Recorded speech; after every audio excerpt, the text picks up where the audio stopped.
This podcast is recorded with my good friends at the Podcast Studio Glasgow, the East End of Glasgow's digital creative hub, and the only podcast studio in Britain and possibly the world that offers 18 years of experience in the medium and is ran by a pioneer in British podcasting.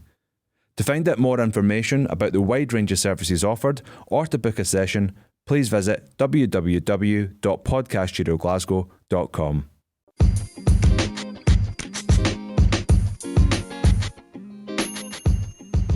This podcast is brought to you by Brown & Co Properties, an award-winning family-run estate agency based in Whitburn, West Lothian.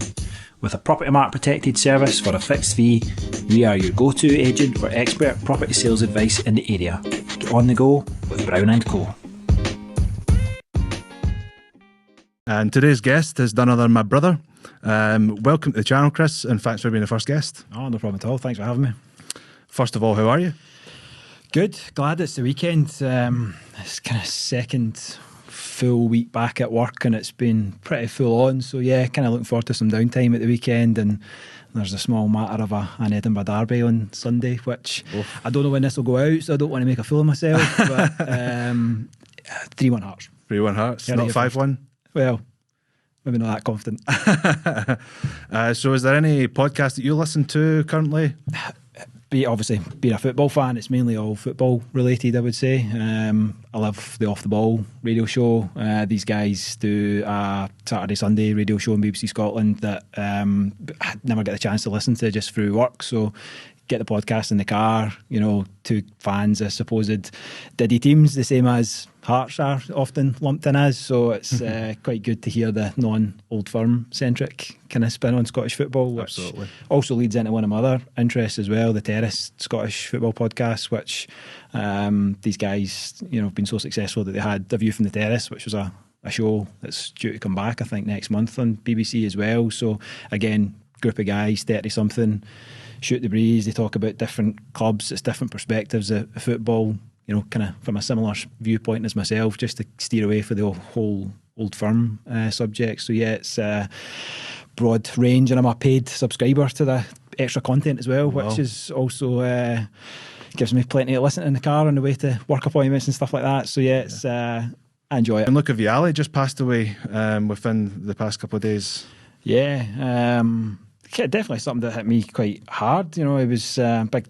Obviously, Hearts, as I mentioned, was my Scottish team, but Chelsea, you know, from a fairly early age became my English team. You know, Vialli was one of the kind of first players I probably looked up to, and it was certainly one of those moments that you know, a lot of celebrity deaths you kind of skip through because they're maybe in their 80s or 90s and from a different generation. But Vialli was sort of one that, you know, we grew up with as you know, kids, football fans our age. So yeah, definitely had a lump in my throat at that. I mean, you see guys like, you know, Graham Souness, you know, Man of Steel, you know, he was breaking down in floods of tears. Yeah. You know, I think called him a gorgeous human being, I think he said, which just kind of, you know, shows, you know, how well he was thought of on and off the field. So certainly a big loss, and quite a young age as well. I think he was only 58, you know, just cancer, you know, caught him, which just such a shame. But yeah, certainly one to be missed.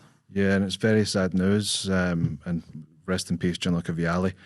And speaking of Chelsea, Vialli was a big part of the reason you became a Chelsea fan, but to your testament, you were a Chelsea fan before the Russian billionaire money came in, the oil money. Before the good days, yeah, it was, you know, Chelsea were I don't know what first drew me, but they were a sort of mid-table, you know, average club, you know, jobbers. You know, it was never, you know, guys that probably you'll never remember now when you look back at the squad list of the time. But I loved Italian football. Rutullik came over for AC Milan, joined Chelsea, I think, 95. You know, I remember watching Match of the Day, and he was, you know, a big beast of a man, big, you know, the distinctive with the dreadlocks, and, you know, he stood out head and shoulders above everybody else, and played centre back as well, even though he was a, you know, kind of attacking mid, centre forward. That in Italy, he was, you know, get played as a defender, and he would just stride from back to front. I remember watching, you know, a goal once that he just took the ball from the kind of his own box, beat about 10 men, and then bang, top corner. You know, it's that just made me go, wow, you know, this is definitely something to kind of perk my interest of. And that was around about the time that I first started to watch football, around about that time, the 94 World Cup, 95 season, and yeah, it just seemed to get hooked at the time. And then the fun started after that with all the money coming through. Yeah. So yeah, certainly wasn't a glory hunter, that's for sure. Yeah, and it's probably kind of similar to how I got into supporting Manchester United. You know, there was one person that gravitated me towards them, and that was, to know nobody's surprise, Eric Cantona. I just saw a guy with a Surprised you got the collar up today. No? Yeah, if I had one, I would put one up. But yeah, he made me fall in love with football, and then the red, white, and black of Manchester United, it just all suited me. But yeah, I remember, you know, we would always be into our little Corinthian men up there. So we've got some of them up Takes there. you back. You know, that was kind of 90s, very in vogue, you know, for us. You know, different family holidays at the time. You know, it was all caravan holidays rather than going, you know, holidays abroad. And you know, the Woolworth store in, you know, Bathgate Town Centre versus the Woolworth store in Berwick, you know, was totally different collections. And we always used to come home with these wee guys, which, you know, they've got no purpose. You know, you can't play with them. They're not like they're Subbuteo figures or anything like that. It's just sort of decorative, and yeah, they're still worth a few quid. You know, I sold a few in my collection, and you know, ended up, I think I posted quite a few of them the other side of the world. You know, there was guys paying pretty good money for, and I wish I held on to some of them, but you kind of got your football culture from that as well. Like you would pick up players and learn from who they are and what teams they play for. And you know, we've always been quite into collecting stuff from a young age, you know, whether it be DVDs, figures, WWF wrestling figures, you know, vinyl, CDs, you name it, we were into it. And just everything up there kind of takes you back, doesn't it? It's just, you know, you're remembering, you know, a lot of your youth, and you know, a lot of that it's still common today, isn't it? It's still the vinyls, for example, here, you're obviously big business now, and guys that have maybe held on to originals probably have got a fair few quid stuffed in the attic when you think about it. But yeah, certainly a good collector culture. Big 90s kids, I think that was all about the collection. Yeah, football shirts as well. Totally forgot to remember. I mean, football shirts are massive now. Yeah.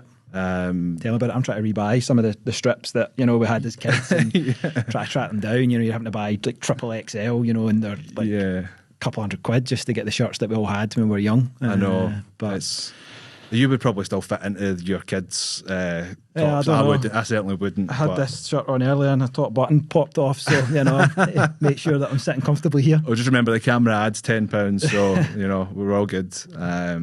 But yeah, that kind of collector's culture is something that we've both carried into adult life, I would say. Mostly me with vinyl, and yourself with whiskey, and you had built a bar in your back garden during lockdown. It hosts more whiskey than most of the bars in Glasgow, you know. It's certainly been, I don't know kind of where it really stemmed from, but yeah, I just started to develop, and I've not got anything and I'm no real collector. You know, half my collection's open, so you know, it's probably worthless to anybody. It's got, you know, a couple of nips out each bottle, but yeah, I've probably got close to maybe 80 bottles of malt whiskey, and I do a bit of gin collecting as well. I've got about maybe 50, 60 bottles of gin, so I'm not giving away my address just in case any you know, regulars come hunting. But yeah, we had it in our loft in the last house with a loft conversion, so we had it kind of stored there, and we outgrew that. So the natural place was to try and get it somewhere close to the house, but not in the house, so that you know, it wasn't, you know, gonna sink the house with the volume of drink that was there. So so yeah, built just about a year now. The bars was completed, so it's work in progress still. There's still wee bits that we'll add to and develop in time, but I remember something I'm interested in. I remember I was watching the Scottish Cup final there last year. I think that was one of the first times that you hosted anybody soft there. Launch, it was you know, get a few mates round, being Rangers fans, me maybe the only Hearts fan that was there, I think, possibly, but it wasn't the best result, but still it was a wee taster of things to come, just for getting friends, family round, just having a wee place just to go out and enjoy. And we've had a few since then. We've had a few good, you know, nights, family, friends, and saw in Hogmanay, you know, using the pub as well. So certainly not the warmest at this time of year. So no.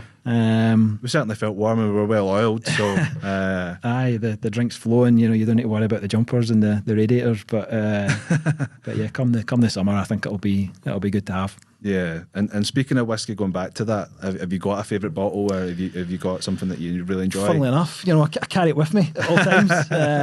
I'm a big Macallan drinker. That's probably my my go-to tipple. You know, I'm a very I've got a sweet tooth. You know, maybe Right. remember as a kid. So you know, it's talking to you about butterscotch, toffee, vanilla custard. You know, straight away I'm sold. You know, Yeah. I don't even need to open that, and I know I'll like it. So Yeah. Definitely but appeals. pretty much all the Macallan range are ones that I would like, and that's my sort of pride of place. I've Brilliant. got a sort of large kind of model keg that's been converted into a barrel, sorry, not a keg, that's been converted into some shelving, so it houses all my good stuff that Right. is under lock and key. So Okay. We're going to luckily- sample a luckily little enough, tipple, are I've we? opened it already for a wee shot for you. So yeah, there you are. Oh, brilliant. Thank you very much. Slanjava. There you are. Not good audio that they're listening to us drinking, but hey, Yeah. I just downed it. I just it's thought, to be say tasted. It's just really, and obviously with the weather, it's been a wee bit colder, which is obviously nice as well. So yeah, certainly it'll warm me up on a cold night. yeah, I'm starting to work out on me already. It's taking effect. It's keeping my insides nice. Liquid gold. Yep. And you were speaking about the bar there, and you'd hosted your son's birthday party there, and Yeah, you've just become a father during lockdown. How was that experience? I think we sort of came, we found out wife was pregnant, or Laura, if she's listening, don't want to call her the Hi, wife. Laura. But yeah, certainly we found out probably October 2020, so it's kind of near the tail end kind of things had started to open back up again, but then things were starting to kind of look a bit, it was the whole digital Christmas that was getting spoke about around about that time. So Yeah. Laura obviously working for me, we tried to watch how she was going round about the public. You know, there was not a lot of advice about vaccinations for pregnant ladies at the time as well. So Yeah. all the kind of antenatal classes that you normally would go to prepare, they were all on Zoom. So, we did a hypnobirthing course, which, totally spun my impressions of childbirth and, everything that you see in the movies and TVs. This was just turned 360, and I went in, a really clear understanding of what was expected of me as a dad or a birthing partner, and Laura as, through labour. So, and she had a very good labour, as good as we could almost probably expect. So, the curveball was when we found out that we were expecting. The 12-week scan was obviously still a wee bit further down the line, and we had just moved in, sold our house, moved in with mum and dad. So we didn't want to say anything until we had the 12-week scan, and then probably 3-4 weeks into that, we found out, by the way, we're expecting. So it was about tiptoeing round, keeping up appearances, trying to keep the scent off, and luckily, she had none of the morning sickness, she had none of the usual kind of giveaway signs, which made us think, is everything okay? We were starting to panic a little bit, and this is not going wrong, everything's going too well here. So, but then when we got the scan, kind of the first week of December, told everyone was great, healthy baby, everything was measuring good. We thought, well, that's a big weight off our shoulders and a big relief. Yeah. We took the scan picture, ran straight off to the Asda print shop, printed them all into little Christmas baubles. Yep. Gave everybody all through the family. That was the big reveal. Here's a Christmas bauble with a scan picture inside. So it was certainly good to kind of share the load and try and talk about it rather than tiptoeing round about. And I remember you telling me that you were filling Laura's wine bottles at dinner up with like juice, so it threw my parents off, because my dad's always one that keeps us well oiled. And definitely. I think after we moved out, because we bought the cheapest bottle of rosy wine, poured that down the sink, and then we're buying this kind of cordial stuff, that was juice that just looked the same level of pinkness as the wine. Right. Put it and made sure we got it in the fridge and the Friday night for ready to have a wee drink at the dinner.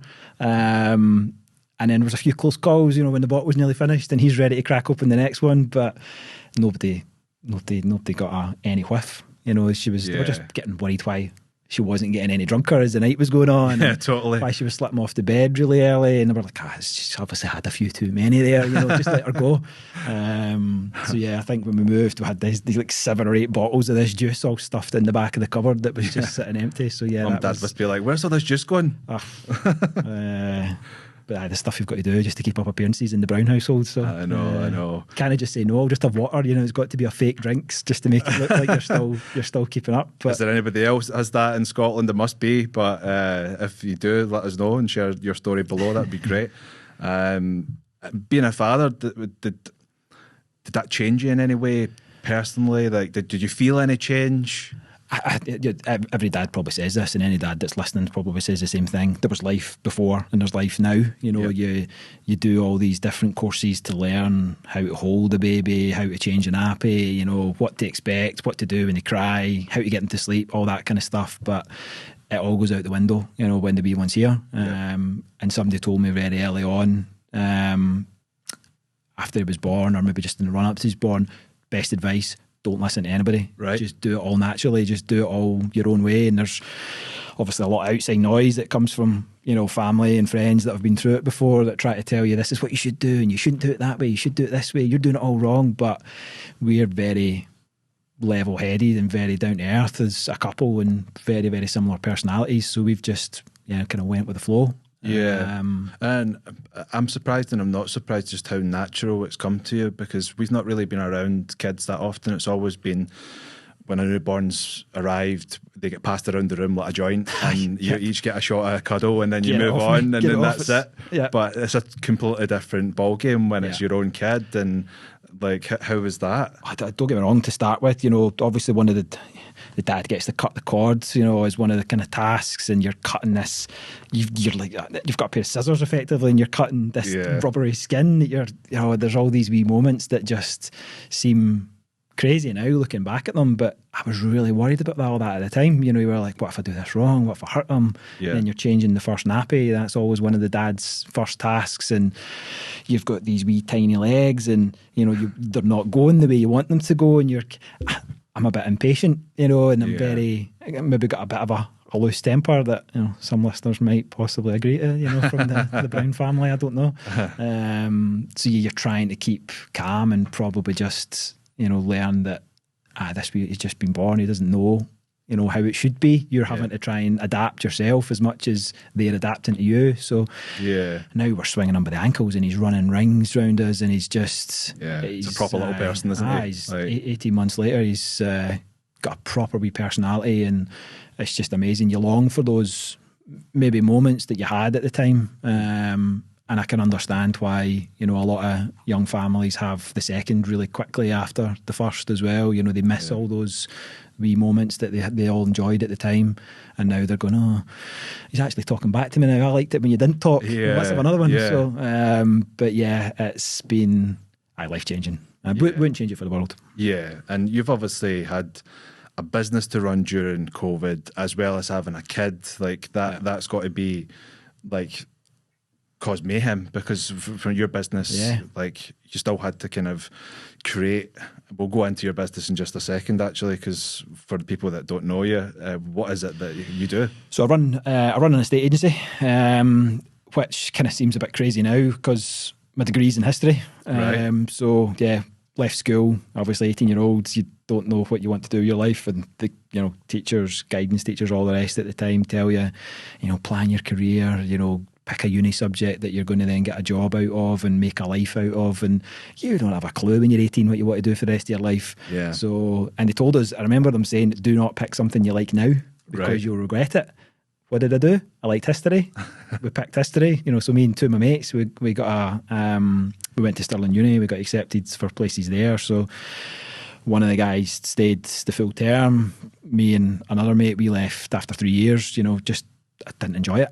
Just didn't enjoy the whole uni experience. We stayed at home, travelled in. Took Bachelor of Arts degree in the end rather than stayed in for the honours. I just wanted to get out there and earn and make a living. We'd had at that point probably 10 years of studying and exams, and you just want to go, I want to get out there and see what this is all about and start to make a life. And we were kind of going, well, history could lead into teaching, and that's more studying, and that's more education, which so the sooner I could probably get out there and start making a go of it, then the better. So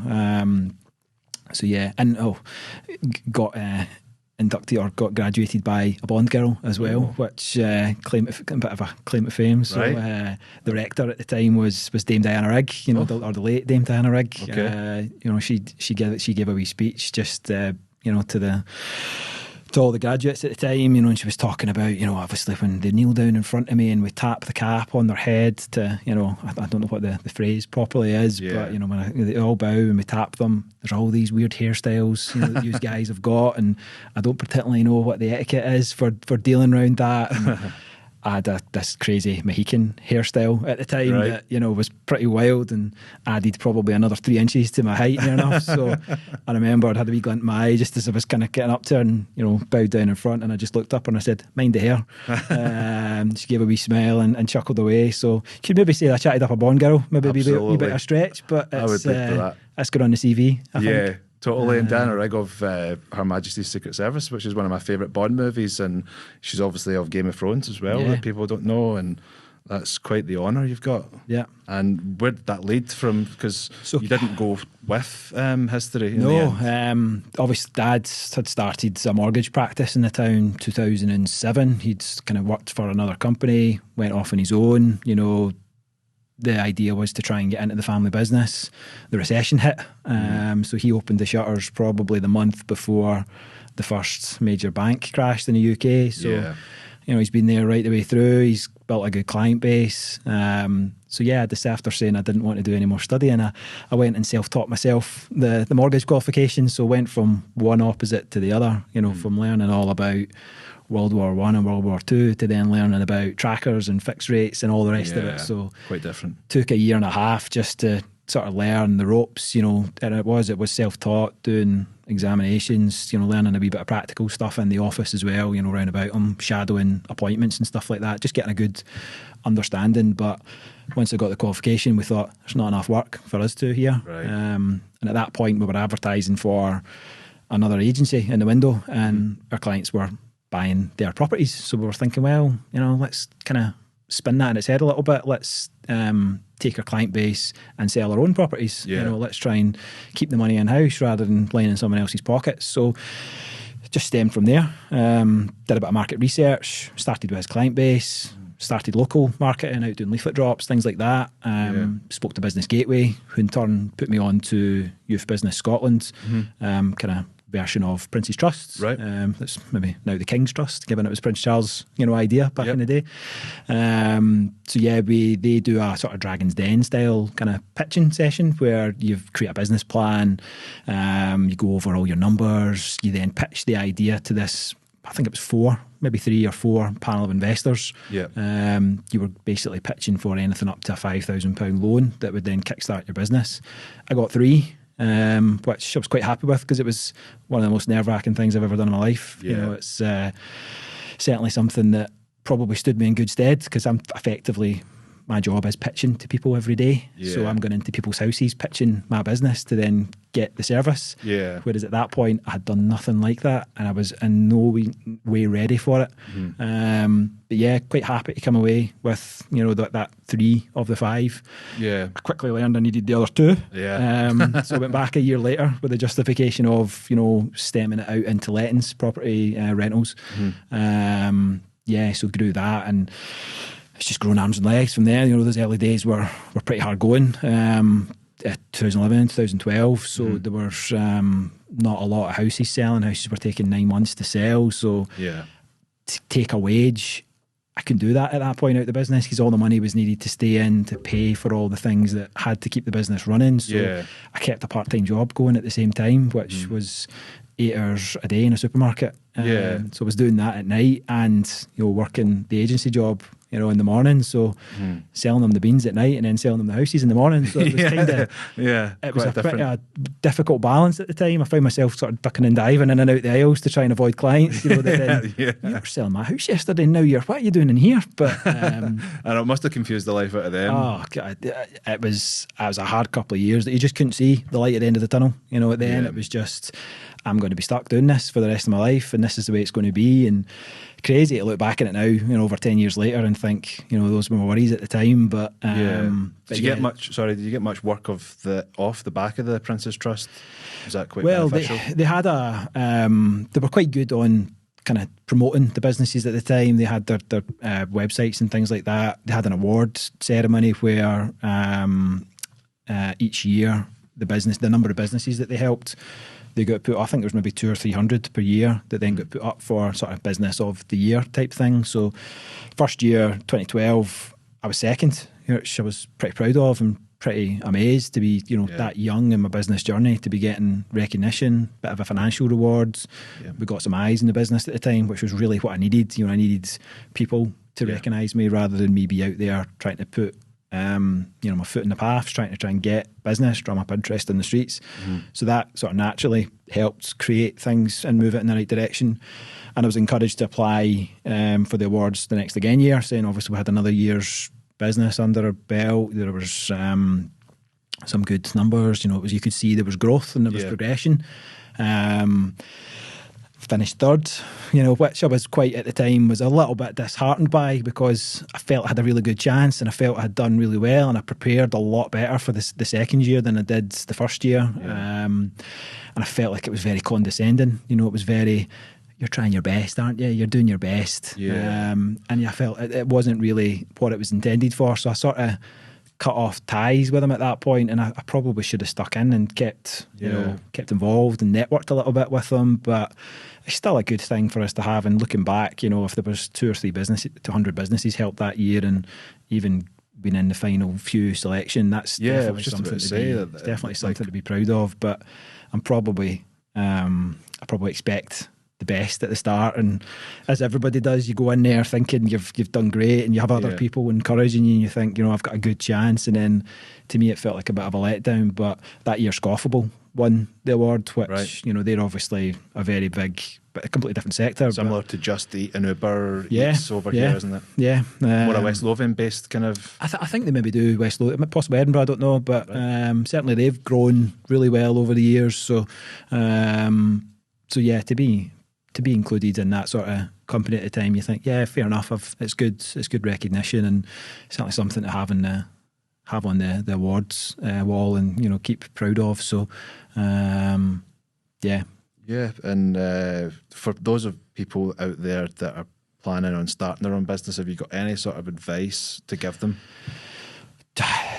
Go for it. It's probably the best thing you can say. That I had a small chink of an idea that it was almost through necessity more than anything else. I'd kind of had not a lot of other options at the time to kind of do anything with. So I sort of learned from scratch, this industry that I knew nothing about.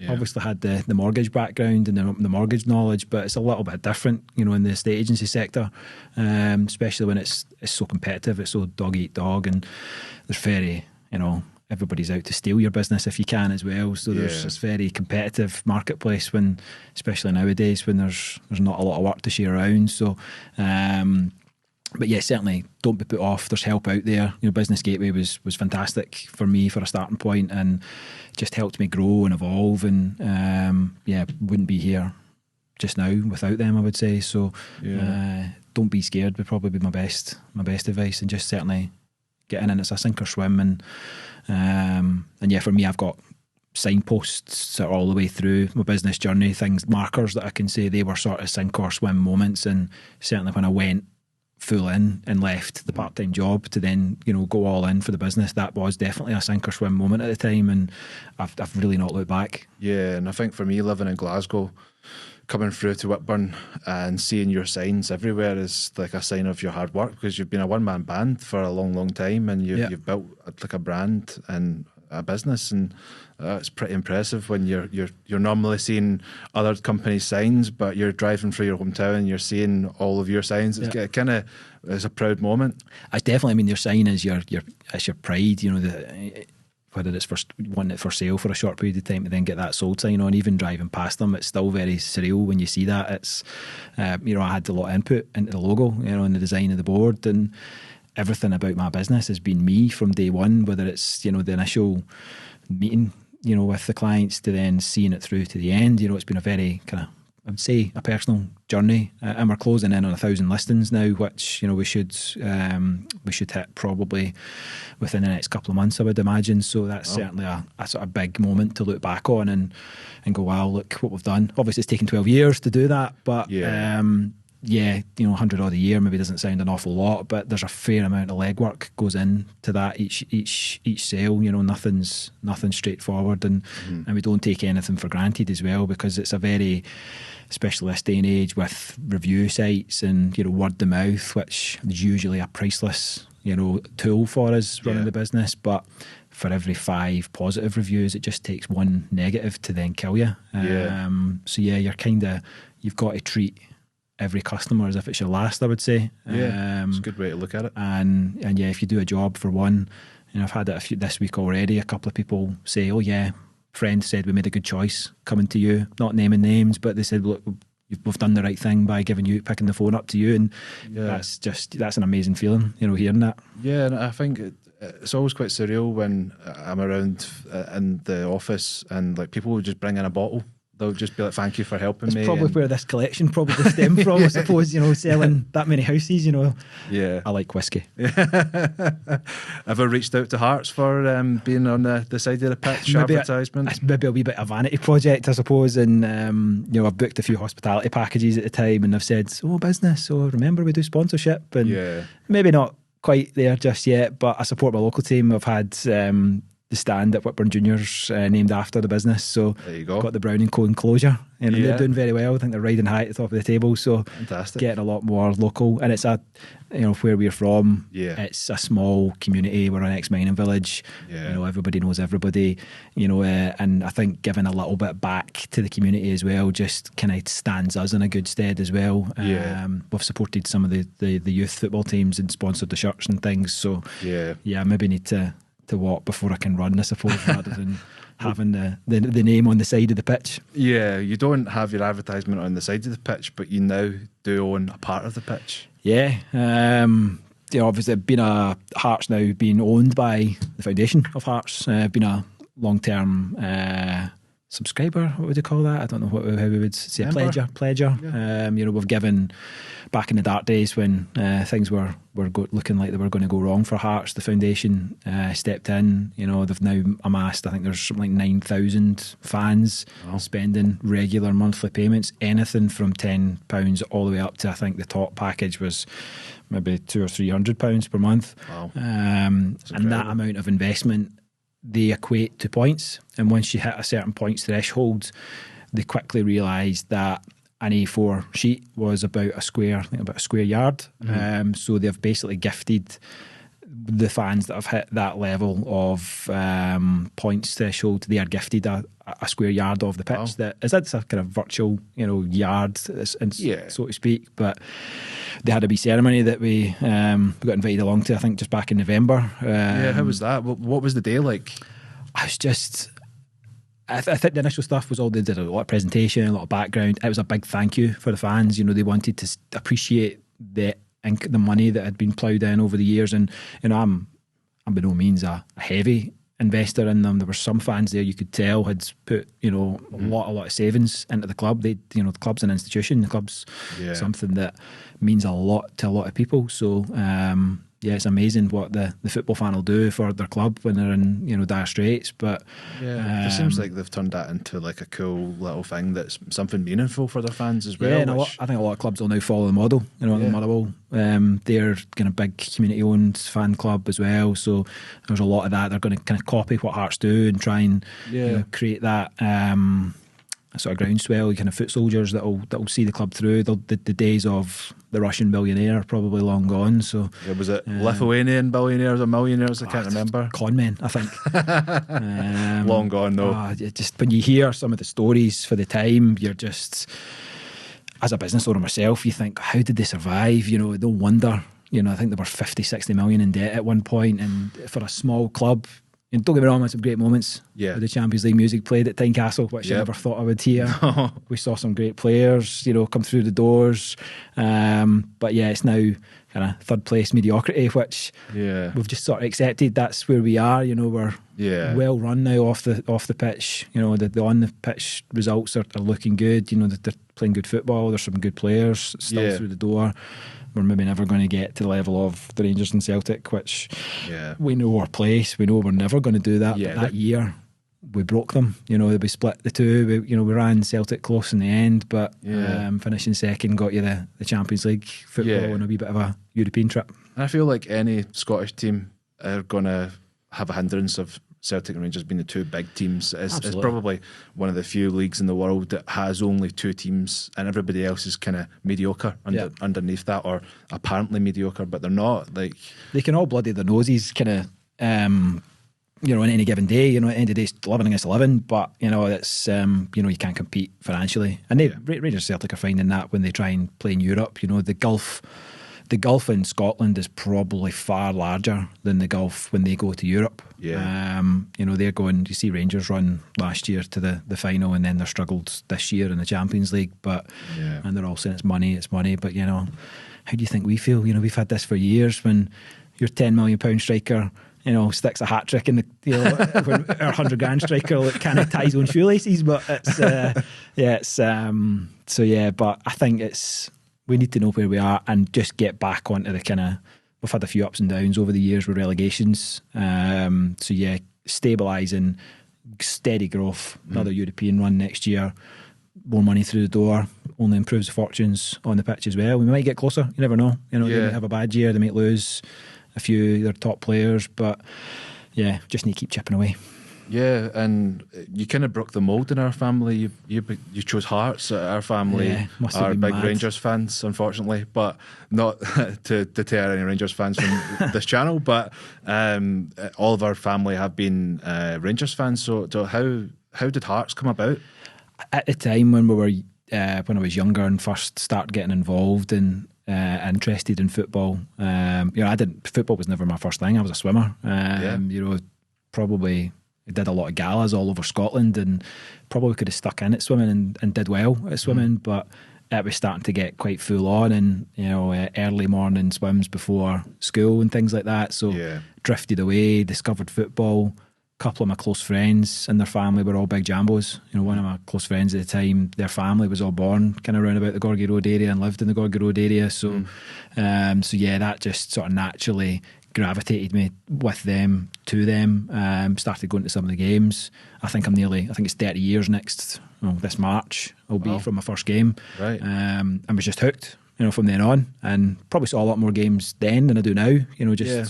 Going with family, dragging dad along at times to... Yeah, you were a season ticket holder at one point. I had a couple of spells as season ticket holders, and then just with work, weekends is never always a chance to unwind, and probably now, with the wee boy, it's... I'd probably get killed if I escaped to the football on a Saturday.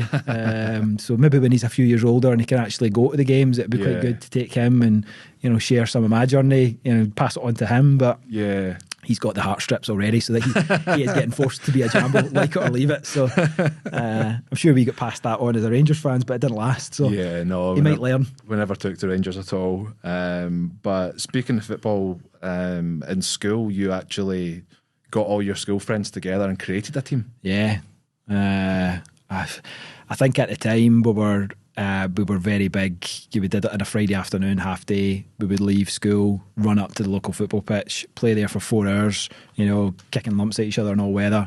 We would then go home, get dinner. We would go indoors and hire a 5-a-side hall, play for 3-4 hours. And we got a kind of core group that we thought, they were good players here. A couple of us had experience playing for other teams, and we thought, we could do this. This looks good. And the old writing formations in the back of the jotters and maths and stuff like that. And he could play there and he could play there. And we were looking at it going, that's a solid team. So we got some funding. We kind of bought into the town's team. Got the colours. They had claret and amber strips, which were which made it the second team from Whitburn in that league as well. There was a more established, Whitburn Rose team that were there, and they were very, very good and long standing, and a lot of guys we knew from school as well. And they were the sort of standard probably at the time, but. We thought, we're on our day. We could maybe, we could do a job. We could, stabilise and kind of start on. First game of the season, we were playing a team that I'd known that were very one of the poorest teams in the league in years gone by when I'd played against them. Yeah. We were 5-0 down at half time. Pulled it back to 5-3, but I think we just ran out of time at the end. And I had been telling everybody in school, these guys they're rubbish. We're going to beat them 15-0, 12-0. If it's not double figures, I'll eat my hat. So yeah, that was the biggest come down ever, walking into school the next morning, and that just sort of set the tone. We just never recovered from that, and took a few hammerings. You even got our dad involved at one point to do the coaching. Our dad has kind of done a lot of junior football for people who don't know football at all. Junior football is kind of like a really low level, almost amateur. Or is it step up from amateur? And the junior teams a couple of junior teams I think playing the Scottish Cup this weekend as well. So it's kind of improved a lot probably for his day. And there's the pyramid system now that there's some of the smaller teams have been able to feed their way all the way in. So he was, because of his experience, he was a sort of no-brainer to get involved as a coach. And there was a few of the other dads as well that helped with training, helped with doing the kind of day-to-day stuff we needed. And there was a good behind the scenes standing that probably it was just the on the pitch stuff that maybe didn't work out, and because we were all too friendly, I think when things went wrong, we probably didn't have the go at each other as we maybe should have done. But and then whenever we tried to bring in other players, they maybe just thought we were too cliquey because it was all a group of pals. So, in the end, I think we only maybe lasted a couple of seasons, and then the team folded because I think certainly my dad's energy had went.